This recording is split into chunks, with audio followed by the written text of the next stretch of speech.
በጣም በተደጋጋሚ ከሚጠየቁ ጥያቄዎች መካከል አንዱና ዋነኛው የተሳሳተ አቀራር መቅራት ወንጀል ነው ወይስ አይደለም የሚለው ነው። በተለይ ጀማሪዎችና ገና በመማር ላይ ያሉ ወንድምና እህቶች ይህን ጥያቄ በተደጋጋሚ ሲያነሱ ይስተዋላል። በእርግጥ ሁሉም የአቀራር ስህተቶች አንድ ናቸው? ወንጀለኛስ ያደርጋሉን? አቀራሩ የተሳሳተ ሁሉ ወንጀለኛ ይሆናልን? የእነዚህ ሁሉ ጥያቄዎች ምላሽ በዚህ ቪዲዮ እናገኛለን። ቪዲዮ ለበርካታ ወንድምና እህቶች እንዲዳረስ ላይክ በማድረግ ጀምሩት። በመጀመሪያ ደረጃ አንድ ማወቅ ያለብን ነገር ተጅዊድ በራሱ ዋና ዓላማ ወይም ግብ አይደለም። ይልቁንስ ቁርአንን በአግባቡና በትክክል ለማንበብ የምንጠቀመው ዘዴ ወይም መንገድ ነው። በመሆኑም ዝርዝር የተጅዊድ ህግጋቶችንና መጠሪያ ስያሜዎችን ባናውቃቸው ራሱ ቁርአንን በትክክል ማንበብ ከቻልን በቂ ነው።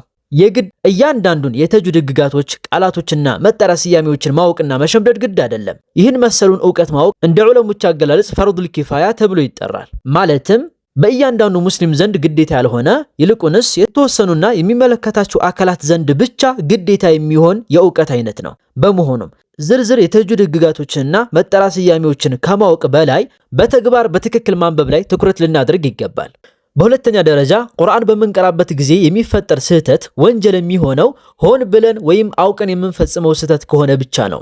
ወይም ደግሞ የመማርና የማወቅ እድሉ እያለን በስንፍና ከእውቀት የራቅን ሰዎች ሆነን የምንፈጽመው ስህተት ከሆነ ነው እንደ ወንጀልና እንደ ጥፋት የሚቆጠረው። ስለዚህ ያለ ዕውቀት ወይም የአቅምን ያክል እየታገሉና እየጣሩ የሚፈጠር ስህተት ወንጀል አይሆንም ማለት ነው። እዚህ ላይ ይበልጥ ግልጽ እንዲሆንልን የስህተት አይነቶችን ጠንቅቀን ማወቅ ይኖርብናል። ማለትም ሁሉም የአቀራር ስህተቶች እኩል ደረጃ የላቸውም። በመሆኑም የቁርአን አቀራር ላይ የሚፈጠሩ ሁለት አይነት የስህተት አይነቶች አሉ። ለሕኑን ጀልይ እና ለሕኑን ኸፊይ። ለሕኑን ጀልይ ማለት ግልጹ ስህተት ማለት ሲሆን ለሕኑን ኸፊይ ማለት ድብቁ ስህተት ማለት ነው። እስኪ ከመጀመሪያውና የግድ ልናስወግደውና ልንጠነቀቀው ከሚገባ የስህተት አይነት እንጀምር። ለሕኑን ጀልይ።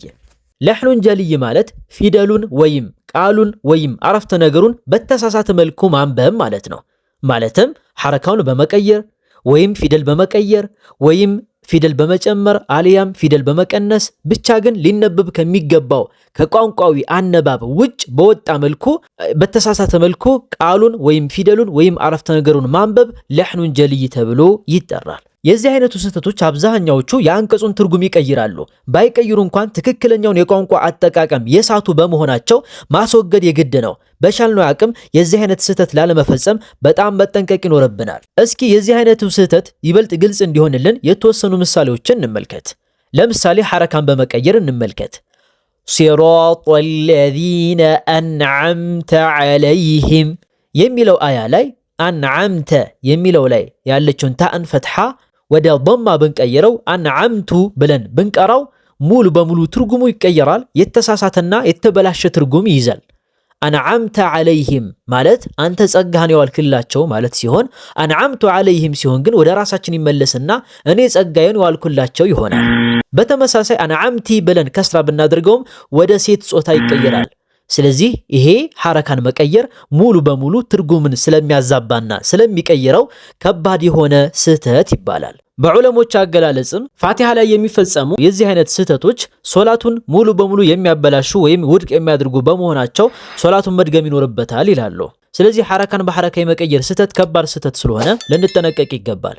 ሌላ ምሳሌ ፊደልን በፊደል በመቀየር ወዝኩሩ ኢዝ ኩንቱም ቀሊለን ፈከሰረኩም የሚለው ቁርአን አንቀጽ ላይ ፈከሰረኩም ስንል ሳአን ፊደል ወደ ሲን ፊደል ብንቀይረው ትርጉሙ ሙሉ በሙሉ የተበላሸ ይሆናል።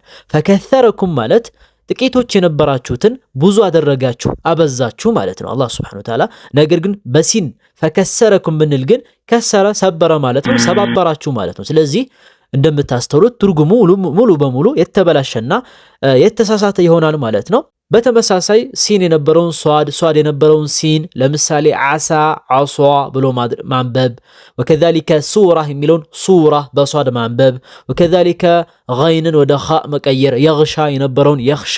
ስለዚህ ባጭሩ ፊደልን በፊደል መቀየር ከባድ የሆነ የትርጉም ችግር ስለሚያመጣ ልንጠነቀቅና ልንነቃ ይገባል። ስለዚህ በጥቅሉ ቁርአንን በምንቀራበት ጊዜ ከቋንቋዊ አጠቃቀም በወጣ መልኩ አንድን ፊደል፣ አንድን ቃል፣ አንድን አረፍተ ነገር ማንበብ ለሕኑን ጀልይ ተብሎ ይጠራል። በአብዛኛው የትርጉም ችግርም ያመጣል። ስለዚህ ልንርቀውና ልንጠነቀቀው የሚገባ ስህተት ነው ማለት ነው። ስህተቶቹም ጀልይ ወይም ግልጽ የተባሉትም ማንኛውም ሰው በቀላሉ ሊያስተውላቸው የሚችሉ ግልጽ የሆኑ ስህተቶች ስለሆኑ ነው። ሁለተኛው የስህተት አይነት ለሕኑን ኸፊይ ወይም ድብቁ ስህተት ተብሎ ሲጠራ ይህ አይነቱ ስህተት የሚፈጠረው አቀራራችንን ለማሳመርና ለማስዋብ የተቀመጡ የተጅዊድ ህግጋቶችን ባለመፈጸም የሚፈጠር ስህተት ነው።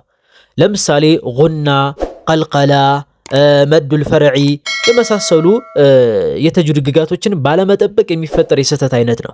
እነዚህን የተጅዊድ ህግጋት ሳንጠብቅ በመቅራታችን አቀራራችን የተሳሳተ ነው ቢባልም የአንቀጹን ትርጉም ግን አያበላሹትም። ለምሳሌ ሱአል ዐዛብ የሚለውን ሁለት መድ ብቻ አድርጌ ብስበው ሱአል ዐዛብ ብዬ ብቀራ ትርጉሙ አይበላሽም። ነገር ግን የተጅዊድ ህጉን አልጠበቀም። ሌላ ምሳሌ ሚን አንፉሲኩም እዚህ ላይ ጉና አለ ኑን ላይ፣ ነገር ግን ጉናውን ሳልጠብቅ ሚን አንፉሲኩም ብዬ ብቀራ ትርጉሙ አይበላሽም። ነገር ግን ጉናውን አልጠበቅኩም። በተመሳሳይ ኢዛ ሐሰድ የሚለው ላይ ያለችው እንዳለን ፊደል ቀልቀላ ሳላደርግ ኢዛ ሐሰድ ብዬ ብቀራ አሁንም የተጅዊድ ህጉን ስቻለሁ፣ ነገር ግን ትርጉሙ አይበላሽም። ሌላ ተጨማሪ ምሳሌ ኡላኢከ ዐላ ሁደን ሚን ረቢሂም ወኡላኢከ ሁሙል ሙፍሊሑን። እዚህ አንቀጽ ላይ መድ፣ ጉና፣ ኢድጋም እና ሌሎች የተጅዊድ ህግጋቶችን ስቻለሁ። ሆኖም ትርጉሙ ግን አልተቀየረም። በዚህ መልኩ የሚፈጠሩ ስህተቶች ለሕኑን ኸፊይ የሚባሉ ሲሆን ሐራም ወይም ወንጀለኛ የሚያደርጉ አይደሉም። ስህተቶቹም ኸፊይ ወይም ድብቅ የተባሉበትም ምክንያት አብዛኛው ሰው ወይም ተጅዊድን ያልተማሩ ሰዎች የማይረዷቸው ወይም ቶሎ የማይገቧቸው ድብቅ የሆኑ ስህተቶች ስለሆኑ ነው። እዚህ ላይ አንድ ማወቅ ያለብን ነገር ቢኖር የተጅዊድ ህግን አለመማር ወይም ትኩረት አለመስጠት አሊያም በትክክል አለመተግበርና ችላ ማለት መጥፎ ልማድ እንደሆነው ሁሉ ተጅዊድን ከልክ በላይ ማጥበቅና ማጋነን የተሳሳተና ተገቢ ያልሆነ ተግባር ነው። ለምሳሌ ከተፈጥሮ ድምፅ ውጭ ከልክ በላይ የፊደላት ድምፅ ላይ መጫንና መጨናነቅ ተገቢ አይደለም፣ ሱናም አይደለም።